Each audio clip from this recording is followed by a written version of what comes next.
Hello. Had the famous and fabled Library at Alexandria, founded at the beginning of the 3rd century BC, not existed, it might have been invented by one of the many stories housed within its walls. It's a building of legendary status, a library set up to contain all the knowledge of all the world on shelf upon shelf of Egyptian papyri. The legacy of the library is still with us, not just in the ideas it stored and the ideas it seeded, but also in the way it organised knowledge and the tools developed for dealing with that knowledge. To this day, it influences the things we know and the way we know them. With me to discuss the library at Alexandria are Serafina Cuomo, reader in Roman history at Birkbeck College, London; Matthew Nichols, lecturer in classics at the University of Reading; and Simon Goldhill, professor of Greek at Cambridge University. Simon Goldhill, perhaps the best place to start this programme is not in Alexandria itself, but with the death of its founder, Alexander the Great, who died in 323 BC. What kind of world did he leave behind him? A world as yet unconquered, but then can you tell us why he made for Alexandria? Alexander changed the world for all time by spreading Greek culture across all of the East. He conquered the barbarian empire, as the Greeks called it, of Persia. He got as far as Afghanistan and India, and across through Egypt as well. And what he spread throughout that world was Greek culture. It meant Greek language and Greek institutions. He founded cities across all of that area. And what that meant was that for the next 800 years, the language of the elite was Greek, and the language, indeed, of a lot of the people became Greek. It's extraordinary to think that the language of a place like Jerusalem for 800 years was Greek. The Gospels written in Greek. All of this because of the spread of his world. Now, when he died, 3 generals took control over the massive empire, and the one we're most concerned with was Ptolemy, who took control of Egypt. And so we're left with a new Greek ruling elite over this area of Egypt. His body was taken to Alexandria by General Ptolemy, his favourite general, who became Ptolemy the First of Sotar, wasn't he? And anyway, why did he want to go to Alexandria? Was it more or less an empty plain? Alexandria was founded by Alexander. It was his favourite Alexandria. He founded several of them, but it was the biggest. And it rapidly became the biggest city in the world. And within 50 years, it had become this massive metropolis. And partly because of the influence of Alexander's body being there, and partly because of its unique position in terms of trade and in terms of possibility. And it brought in this extraordinary polyglot community. So we have a lot of Egyptians going in there. They're being ruled by this small Greek elite, Macedonian elite, which was in charge of the city and spoke Greek. You have other nationalities flooding in. And you have this extraordinary explosion of polyglot, lots of languages, lots of cultures, lots of mix. What other? It's nice to know it's in Egypt. We've got the Egyptians, we've got the Greeks. Who else? Well, you would have had Jews in there. There was a very famous Jewish community in there, speaking Aramaic in all probability.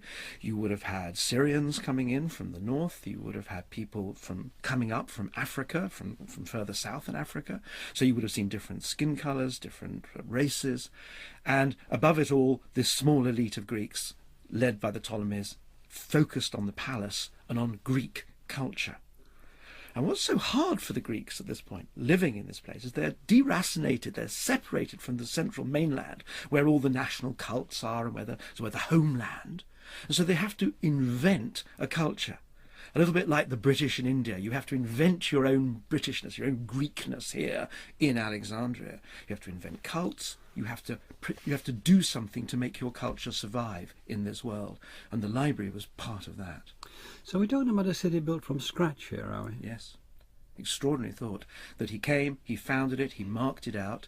It's rather sweet. It had 5 quarters that were labelled Alpha, Beta, Gamma, Delta, Epsilon, A, B, C, D, E, right? Which were said to be for Alexander the King, descendant of God, founded this city. Now, that's a nice story to tell about how it's put together, but these quarters were laid out, it had a proper structure, and it was part of the way in which Greeks did invent a world. Right, going back to Plato, going back all the way into the sophistic movement of the 5th century, this idea that you could create a new world for yourself. And that's very much part of that Greek colonizing spirit. Matthew Nichols, can you take us into the library itself? Could you place the library in the city? We're told it grew to be the largest city by Simon in 50 years. It was built on a very grand scale. Perhaps you could elaborate a little and then tell us about the library.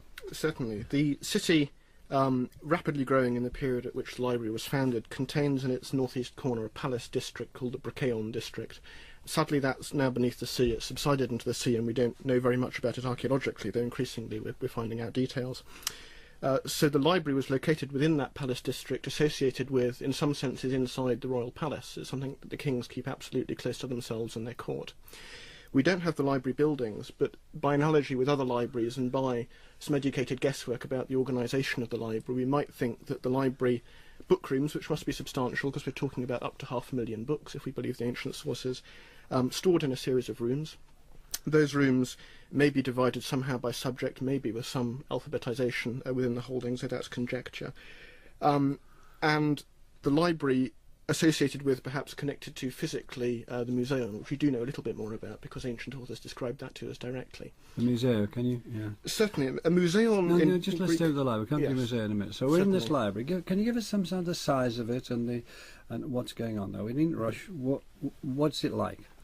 And how did, sorry, to include in this question, comparing it with other libraries that we know about, the library at Ur and the contemporary library at Antioch and Pergamum and so on, just give us some, if you could give us some context. The best preserved library, not quite contemporary to it, but about a century later, is the library at Pergamum, which we have found archaeologically, I think we have. And that consists of a series of 4 rooms off the colonnade of the sanctuary of Athena. So these are rooms... medium to large rooms. We're not talking about vast marble halls, but pretty substantial rooms. In Pergamum, around the room runs a U-shaped podium about 1 metre high. On that podium, we think, stood wooden bookcases. There are attachment points in the top of this podium wall that are conjectured to be for wooden bookcases, with the books stored in them and separated from the wall slightly to prevent the permeation of damp into the books. What about earlier libraries like Ur and Babylon? Those libraries contain clay tablets, not papyrus scrolls, or clay tablets which survive and wooden writings which don't. And the fine context of those are pretty poorly understood because they were dug in the 19th century and the clay tablets are now not very far away in the British Museum. So those were tablets stored again on wooden shelving, which doesn't survive, but the clay tablets do. So how then is Alexandria distinguished both from that which sort of followed it, Pergamum, and those which preceded it? By scale, by scope and ambition. And we think, by the way, it started systematically to organise its books, to classify them, list them, probably house them in a way that reflected a sort of scholarly order. That's the unique contribution of Alexandria. To be literal-minded, what about the scale? You've given us some idea of Pergamum. Can you give us some idea of? I know there isn't much left, but you can dig away. The ancient literary sources which we rely on for any testimony of what books were there or how many books are, for various reasons, not wholly reliable, but they centre in on a figure of roughly 500,000 papyrus scrolls. One papyrus scroll would hold about 2,000 lines of writing, so a book or a couple of books of Homer, one Attic tragedy, something like that, which gives you the idea of the scale of the library's holdings. A papyrus scroll is going to be... And is this much bigger than anything that has happened? Hugely bigger, yes. And the authors agree that it was massively ambitious and that it held a large number of books, even if we don't take the numbers literally, and we probably shouldn't. The fact that they're unanimous in talking about enormous scale of holdings is suggestive of the ambition of the library and its librarians. And now on to this museum, which became our museum. What's significant about that? That is one of the things that transforms this library from being merely a sort of royal curio cabinet stuffed full of books into being a working resource, an actual scholarly institution. The museum, Greek word, just means a place where the muses are active. Philosophical schools have museums, it's where we get our English word museum. So it's in some sense a temple of the muses, that is, of the arts. And the museum is a place, it's an institution, and it's a community.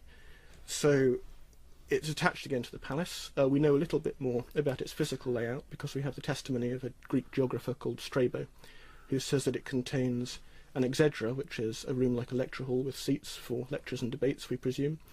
It contains an oikos, or hall where the scholar community takes its meals in a common table. And it contains a covered walkway, or peripatos, which derives from the covered walkways of Greek philosophical schools, and which lends its name, for example, to the peripatetic branch of philosophy. It simply means somewhere where you walk up and down. So the scholars would walk under the shade with their books from the book rooms, debating and reading and talking. Serafina Cuomo, we have this heavily subsidised, as the contemporary word would use, library by Ptolemy. They wanted this to be a striking place. They wanted it to be of great significance. They wanted the world to take notice. Why were they so determined to do that? For more than one reason. One of the reasons that may have been behind Ptolemy's decision to invest so much in the library and the museum relates to what Simon was saying earlier. Trying to forge a Greek identity in a new territory, in a land that has centuries, millennia of history as an Egyptian history, and try to impose a new government which is very different, which has a different language, different institutions, different religions. So it's taking on the Egyptian, as it were, in one respect. It's saying Egypt stops here, Greek starts now. I think that may have been it initially. I think as the library and the museum carry on their intellectual and cultural life, we go more and more in the direction of maybe integrating the two, or doing something that becomes Greek-Egyptian. So later on you see a translation of Egyptian works into Greeks, as if the Greeks were interested in actually knowing about Egyptian history and relying on their tradition. Another reason, as well as forging and imposing of Greek identity, has to do, I think, with political competition. The Ptolemy was not the only successor of Alexander. Again, as Simon said, there were three of them. The Hellenistic kingdoms, as they're called, were continuously at war with each other. War can take place in more than one battlefield. One is the real battlefield, the military one, the battle with catapults and soldiers and all that. But another battlefield is cultural competition. So there are stories about how the library at Alexandria competed with the library at Pergamon, for instance. There's even a story in Vitruvius, which is probably false, that says that the library at Alexandria started because there was already a library at Pergamon, and Ptolemy, the king of Egypt, was jealous of that. Alexander was famously a pupil of Aristotle. Is the more than the ghost of, the hand of Aristotle evident in this library? More people would say yes. One of the most famous stories about the foundation of the library is that a pupil of Aristotle called Demetrius of Phaleron was involved as a consultant of sorts. Demetrius had had a very active political life in Athens.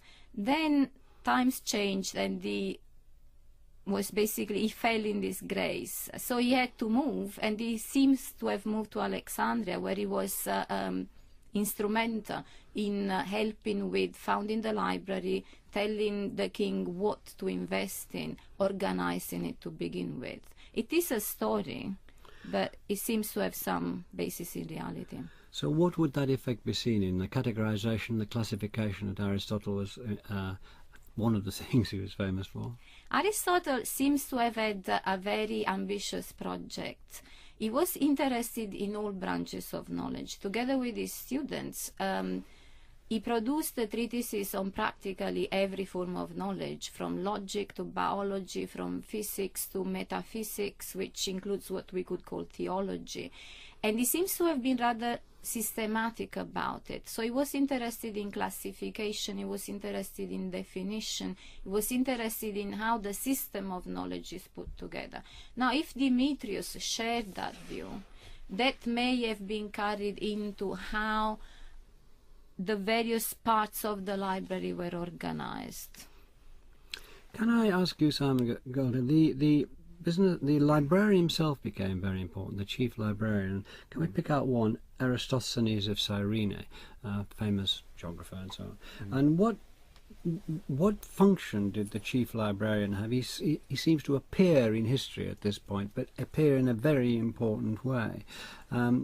Did he alone decide what was in the library? Can you just give us some, using Aristotle, and we'll start again, using Eratosthenes. Eratosthenes, yes, the geographer. the librarian is a rather shadowy figure at one level, because we don't know what he did institutionally at any one point. He must have had some say in the collection policies, but the king was also directly involved, and there must have been a lot of other people too. Most importantly, he was a sort of superior academic who would write technical treatises of various sorts to do with books, to do with ordering knowledge, but could also be a poet. We're told that Callimachus, one of the most famous poets of the ancient world, who had a huge influence on Latin poetry as well as on Greek, was actually the librarian at Alexandria, and was writing from within the library. Well, Eratosthenes himself was remarkable as a geographer, wasn't he? His had measurement of the measurement of the Earth stayed for centuries and centuries. Absolutely. I mean, he was also a supreme rationalist who talked about the impossibility of following Homer's version of the world in various ways, and famously said, if you can show me the cobbler who sewed the sack of the winds, I'll show you where Odysseus travelled. So, yeah. But what was in... So we've got the library, Alexandria inspired, Ptolemy built it, biggest city in the world in 50 years, placing itself as a cultural force against Egypt in the past, against the other Hellenistic kingdoms. The mainland is over there, they want to vie with that as well. What's in it? Can you give us some idea of what they collected? All knowledge. It's a fantastically ambitious project. The aim is to collect in an imperial way the sum total of what humans know, and to catalogue it and to organise it. So parallel to Alexander trying to conquer the whole world, here we've got, as it were, the intellectual equivalent of trying to conquer the whole world of knowledge. They also collected people. The people that revolved around the museum, the intellectuals we could call them, but also the scientists, the doctors, the poets, the grammarians, were part of the collection, and they interacted with the collection. It was this kind of hybrid collection of texts and people that then interacted with each other. It was fortunate, Matthew Nichols, was it, or was it deliberate that the city was on a place that was near these marshy reed beds, which gave the papyri, and the papyri gave them something to write on? It's certainly fortunate. The kings, we're told in another one of these attractive stories, used it to their advantage at one point by completely embargoing the export of papyrus. There are lots of stories about the desperate acquisitiveness of the Ptolemies in this project to acquire everything and to be a non-pari library. So we're told they banned the export of papyrus to stop the Pergamene kings amassing their rival library. And further, these kings in Pergamum then invented parchment as a writing surface in order to dodge around that ban. Now, I don't think that story is wholly true, but it does indicate the importance of the papyrus industry to the creation of books. Can we just develop the content a little more? Simon has very grandly said, like Alexander, having conquered the terrestrial world and conquered the intellectual world, and there it is. But what can we go into it a little more, Serafina? What Homer has been mentioned, but other writers. There's mathematicians, there are engineers. It's a place where technological ideas are advanced and so on. Can we have a bit of detail? Yes. Homer is, I think, one of the most important and interesting cases there. I could mention Euclid. Euclid, the writer of the Elements, which was the main textbook for geometry and also arithmetic, even in British schools until 50 years ago,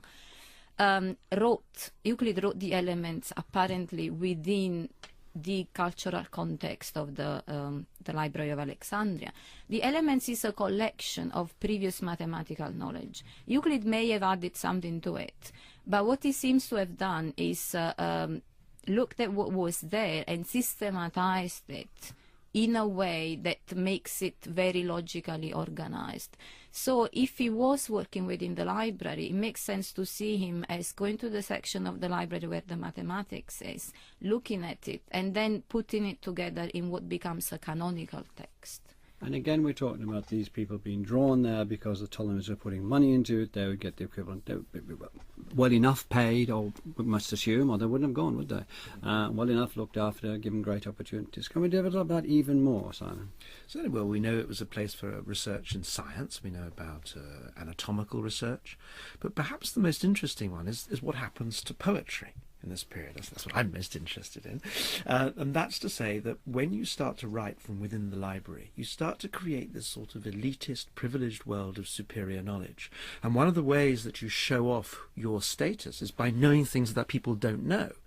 And consequently, poetry becomes this very, very specialised, individual, competitive genre. We move away from the great Why public is it more literature. important as a matter of interest than mathematics? It's not more important. It's one of the ways in which you why see did they show off cultural with poetry? changes. I'm just fascinated. Why did they want to show off with poetry rather than with mathematics and all the or philosophy or engineering, all the other things? Just why did they go for poetry? They showed off with all of those areas, but the reason why we know poetry to be so important is because it gets picked up by so many people in later generations. Right. So the Latin poets picked it up in the same way. But it's undoubtedly the medical texts, as Serafina can talk about, were hugely influential at the same time, as were the engineering ones as well. Matthew? The first 4 Ptolemies, at least, were all intellectual figures themselves. So these poets, philosophers... In what sense? I mean, did they write stuff, or did they back They stuff? were, they were interested in branches of learning, like the 4th Ptolemy was a playwright. I think the second was interested in zoology. They were, all of them, keen to present themselves as intellectual figures and to collect scholars round them, to display themselves as such and to interact with them. We know that the Ptolemies, right down to the last one, Cleopatra, went and attended debates in the Museon. So it's an important part of royal self-presentation at this date. The man Callimachus of Cyrene, he produced Alexandria, the library's first catalogue. Can you give us some notion of the impulse behind this huge feat? It's a really significant moment in the history of scholarship because rather than just being a catalogue with shelf numbers on it, which it isn't quite, it's a vast bibliographical project whose aim is to categorise, list and make accessible and knowable the complete gamut of literature, as Simon was saying. So it's called the Pinacares. It's in 120 books, 5 times the size of Homer's Iliad, for example. It's an enormous work. And it divides literature up by form and by genre. An interesting question about the interaction of those two. So it starts with a division between poetry and prose. Within poetry there'll be epic, lyric, dramatic. Within dramatic there'll be comic and tragic. Within each of those sub-genres there'll be a list of authors alphabetically. Each author will have a little biographical entry. I have one here and could read it if you wanted. For example, Eudoxus, whose father was Aeschines, from Cnidus, astronomer, geometer, physician, legislator. He studied geometry under Archytas and medicine under Philistion of Sicily. So a little potted sketch, and then a list of that man's works alphabetically. So it immediately makes this vast mass of books, this 500,000 books, accessible and comprehensible, and also it establishes a canon, which is important. Simon, can we dig into the significance and importance of this great catalogue, at the time, but then ever since then? Mm-hmm.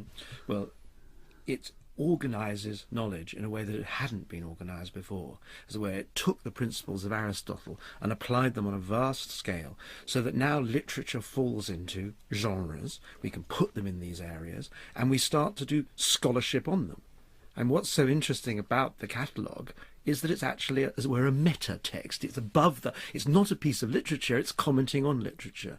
And this is the great period of grammatical commentary, of the beginnings of literary criticism, of commentary on all sorts of text, on writing in the margins of all sorts of texts. So it's not just that you produce literature, but you actually have to produce things that you talk about literature. And so it's one of the great periods for the organisation of scholarship as we know it. So Homer becomes one of the founding texts, not because it's epic poetry and we read about it, but because we have to do commentary on it, we have to learn how to do literary criticism, and that's the basis of a scholarly education. Serafina, can I ask... Sorry, you were saying? I was just going to add that, of course, it's a very rational process, that it's susceptible to human reason. These are not sacred texts of which not one letter can be changed. They can be improved, edited, organised and categorised. Serafina, this is a place of active scholarship. You mentioned Euclid. We understand Archimedes went there too, and so did Galen. Can you, on his way back to Popen, nevertheless he went there. Can you give us some idea of what they might have? You've talked about Euclid, but what Archimedes might have got from there, and what Galen might have got from there, and other scholars. Just what sort of work they could do because of this library. Alexandria became a bit like Athens was in its golden age, so it started to attract intellectuals, scientists, doctors from all over the Greek world, even those who didn't receive the patronage of the Ptolemies directly, even after the Ptolemies went, which is the case of Galen, the idea that Alexandria was the place to be if you wanted to learn and be at the cutting edge of research remained. So they went there because they had resources in the library. They went there because there were other people they could interact and discuss with. They went there because they could cross-pollinate with other people. So we find a lot of research that borrows ideas from other fields of knowledge. We've heard quite a bit about literature and so on, but the engineering and technological invention was supposed to be considered to be very important as time went on. People said how important that had been to the development of engineering technology. Equally, Galen, who lasted for 1800 years with his anatomy and so on, he got something from there. Can you talk a little about that and give us a steer in those directions? To start from the engineering, one of the most direct references we have in the literature to the patronage of the Ptolemies is a passage in a treatise which is about building catapults, war engines. The author is called the Philo of Byzantium, and he writes in the late 3rd century BC. And he says explicitly that the engineers in Alexandria made enormous leaps forward in the construction of war machines because of the kings there, who, he says, were ambitious and loved technology. So he makes a very direct correlation between putting money into research and research actually progressing. And we know that Galen was Galen of Pergamum, and he went back to work with his gladiators, whom he could he could look at very closely for what he needed to find. But what did he get out of Alexandria? What was there for him to come? What was there for him was, I think, the presence of a lot of other doctors with very different ideas. So he found ideal ground for developing his ideas in competition with others, in opposition sometimes with others. What he found there was the accumulated knowledge of centuries, which was not just about anatomy and physiology, but also about the pharmacology, what kind of drugs you can use. There's another very nice passage in one of Galen's treatises where he talks about going down to the harbour, the port of Alexandria, to talk to the sailors and see what they've brought in and whether what they have can be used in curing diseases or putting together drugs that can be useful to heal sick people. Matthew Nichols. Galen, as well as being a doctor, is a man of letters. There's no distinction between the two at this date, of course, and he is almost obsessed with the quality of the text that he's reading, because ancient texts are handwritten, they're susceptible to error and corruption. And Galen spends a lot of time talking about the authenticity and accuracy of his text, and what he really wants to get is a manuscript copy, an old copy that hasn't had a chance to accumulate errors. So one of the things he finds at Alexandria, as he does in libraries elsewhere, like at Rome, is these authentic, premium, well-kept copies of books. For example, in a pharmacological recipe, even a minute scribal error can be disastrous. If you prescribe 10 grams of a drug rather than 1 gram, it can be appalling. So Galen really has to get an accurate text. Simon, I think it was you who spoke earlier about the about the different sorts of war, and one was the cultural wars, and there's something called the acquisition scandals. It was by hook and by crook, wasn't it? I will get your book. Yes, absolutely. The desire to get everything and to get the best text is very important. And the most famous story is that in Athens there was an authorized text of the great tragedians, Aeschylus, Sophocles and Euripides, and this was kept under lock and key in Athens and was the one text from which you could copy to make plays to spread around the world. Ptolemy was very keen to see this, as he said, and Athens said, under no circumstances we're not letting this book out of us. They said, well, we'll pay. He said, we'll pay a huge amount of money. I mean, talent upon talent of silver, really sort of millions. in order just to have a look at it, please. Could you just send it over so we can make a copy? And we'll give you this deposit. And the Athenians thought, well, that's such a huge deposit, we'll risk it. And of course, the book never came back, and they could never get it. And similar stories abound that he was They were kind enough to send a they sent back a copy, of course. Yeah. Yes, absolutely. Matthew. Yes, for example, the Ptolemies also confiscated books on ships passing through the harbour. So much so that Galen again says that some books in the library were marked from the ships on their little tickets because they'd been pinched from passing merchantmen. One should never forget that the imperial project of the library was very much an imperial project. When we're talking about intensity, I mean, you're talking about getting the correct text.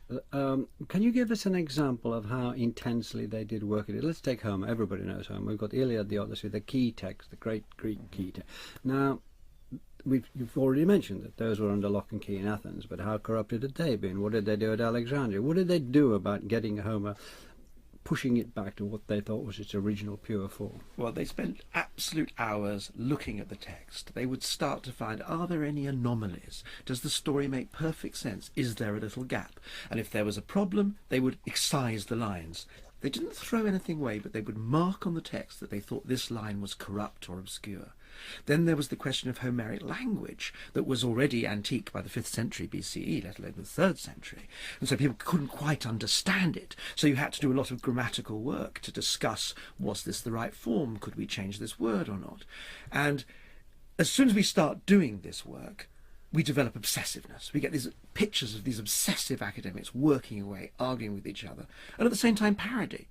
There's a wonderful poem that talks about the academics of Alexandria as goniobomboukes, people who sit in the corner and mumble about whether the right word in Homer is min or nin. And this sort of parodying of the obsessive academic starts exactly the same time as the academics start. Serafina, was there, it's already been mentioned because obviously there was, but how did the dominating imperialistic nature of Ptolemy's cultural policy affect other cultures? I mean, were they sort of putting down the Egyptian, take the one that's nearest, the one on whose soil they sit? Can you tell us about that? I think that's a really controversial point. I think for many years scholarship has focused on the opposition between the Greek Ptolemies and the rest of the population. But I would say in the last 15 years or so, we're looking more and more at the ways in which the two cultures were meshing with each other. So I've mentioned the translations from Egyptian into Greek. Recent work has been done on the way in poetry, in Greek poetry, images taken from Egyptian culture, typically Egyptian themes, are used, as if there really was an effort at some point to put the two together rather than just oppose them. One of the easiest ways to think about that is that the Ptolemies, as rulers, started to marry their sisters. Now, that was not normal in Greece, to have brother-sister marriage, but it was normal amongst the Egyptians. And the fact that the ruling elite could pick up that cultural model shows how deeply they did, at some level, absorb Egyptian culture. And to talk about another neighbouring culture, there's a text called the Letter of Aristeas that states that the Ptolemies were responsible for commissioning the first Greek translation of the Hebrew Pentateuch, the translation that came to be known as the Septuagint, we're told was commissioned and translated in the Museum at Alexandria. Can we turn to the demise of the library? It seems to have taken a long time and many false reports. We've talked about the Ptolemies going right through to Cleopatra. Everybody will know about Cleopatra and Mark Antony and Julius Caesar, so they go on for about 3 centuries there. But and there's a feeling that the library sort of comes to an end there, but it goes on for many more centuries afterwards. Just can we explore that and the reasons for its tenacity and the influence it continued to have or did not continue to have? Starting with you, Matthew Nichols, there were reports that Julius Caesar went to Alexandria, burnt it down, burnt the library down as well. That's wrong. Yes, it is. It's a short answer. I think it tells us something about the nature of stories circulating around the library and around Julius Caesar, that the library is big enough that its destruction becomes a seismic event. Julius Caesar is the sort of figure that these stories get imputed to. The story is that he chased his enemy Pompey to Alexandria, found that he was already dead, got involved in a local succession dispute between the last straggling lines of the Ptolemaic dynasty, was holed up in the harbour and decided to fire the harbour and the fleet to fight his way out. And in that fire, the flames spread to some books, which were destroyed. And that story, over time, becomes the story that Julius Caesar burned down the entire library. So the figure of books destroyed escalates from 40,000 in the 1st century AD up to 500,000 a few centuries later. The story keeps getting amplified. So Caesar didn't do it, Serafina Como. What's the next? Who's the next supposed culprit? Sorry to use this colloquial term, but Well, the Christians are supposed to have burnt libraries in Alexandria, but when what date are we talking about there? About the 3rd century AD, that sort of thing. I would say the 4th to 5th century AD. We know that once Christianity becomes definitely the dominant religion in Egypt, riots break out in Alexandria at various points, led by bishops and involving monks. It's all a bit murky because the literature about Christianity is always biased one way or the other. But Christians are involved in killing one of the most prominent Alexandrian intellectuals in late antiquity. The famous Hypatia of Alexandria is lynched by a Christian mob. There are reports that they burnt a library which was more likely to be not the big library of Alexandria, but a smaller library around the Temple of Serapis. And with Christianity taking over, it could be argued that the predominantly non-Christian contents of what may have been in the library at this stage were not as valued as they used to be. Can we develop that? Because this is another theme that the Christians, after Constantine, become that becomes the imperial religion, and there's a pagan library there, gods that the Christians have rejected. They want their one God, and that it gives them a focus for unity on their own side and for attack on the other. And the library becomes an object of attack. Is there truth in that? Well, what there is a truth of is that in Egypt was particularly well known for its absolute violent riots and its violent fundamentalism in early Christianity in these centuries. There were the monks of the desert who came in, who were not particularly well educated, but were extremely unpleasant, according to a lot of the local sources. And Hypatia wasn't. These are the Antonine monks and Cenobitic monks in the desert. Yeah, they were celibate. They were aggressively anti-woman. They were aggressively anti-intellectual in certain ways. And they didn't just lynch Hypatia. They ripped off her flesh with oyster shells, and the flesh, still quivering, was thrown into the crowd, according to the contemporary sources. I don't know if we needed to know that. I don't know if we needed to know that, but it gives a sense of that. And so they destroyed Greek temples. The Serapeum was destroyed. They destroyed all sorts of artifice. They really wanted to get rid of the signs of paganism. And in that context, it's quite likely that there would have been destructiveness of the library, but we still hear stories of the library after this. So it is unlikely that the library itself was destroyed. Yes. There's also just this little footnote before you pile into this, Matthew Nicholas, footnote that the Christians' way of presenting knowledge was different in its form, in its physical form, from the papyri. Can you just bring that to bear? Certainly. It's less picturesque than the oyster shells, but the technology of the book changes. Pagan authors write, broadly speaking, on papyrus scrolls. Christian authors, broadly speaking, use parchment codices, a sewn-leaf folding book, similar to our own modern book. Because all books have a shelf life, and literally, and papyrus is brittle, and the ink fades and worms eat it, what the Christian authors are interested in copying changes, and so as the papyrus scrolls of the library come to the end of their natural lives, they're not recopied. So it needn't be a single conflagration destruction event, it's also a shift in book technology and a shift in taste that accounts for the loss of much of this stuff. So what's your thing? But the libraries we're in about the 4th and 5th century AD, and we still have a very big library there, as I understand it. There's a reasonable consensus around the table. So what significance, is it obviously losing its significance because of Christianity and empire, but it's still an enormously powerful library. Yet there's still this idea that it came to an end, it was destroyed. So can we ferret away about that a bit more? The last story that we have is the Muslim story, which is probably also untrue. But the story is that the Pasha who turned up said either the works there are the Quran or they're not in the Quran. If it's not in the Quran, they're of no use to us. If it's the Quran, we already have it, so let's burn this lot. Now, that is again one of those stories that gets associated with a powerful ruler turning up, just like the Caesar story, and there's no reason to assume that that is actually true.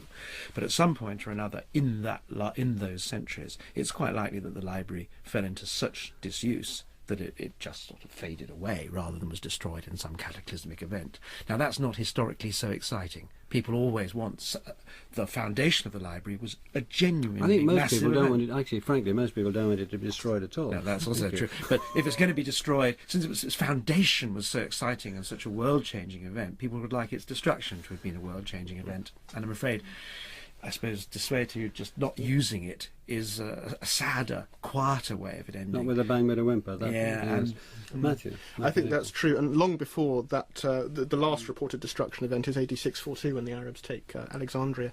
Long before that, the centre of gravity in the classical intellectual world had shifted off to Pergamum, to Rome, to Byzantium, to Milan, and the library, I'm afraid, probably just faded away into the sand, or the sea.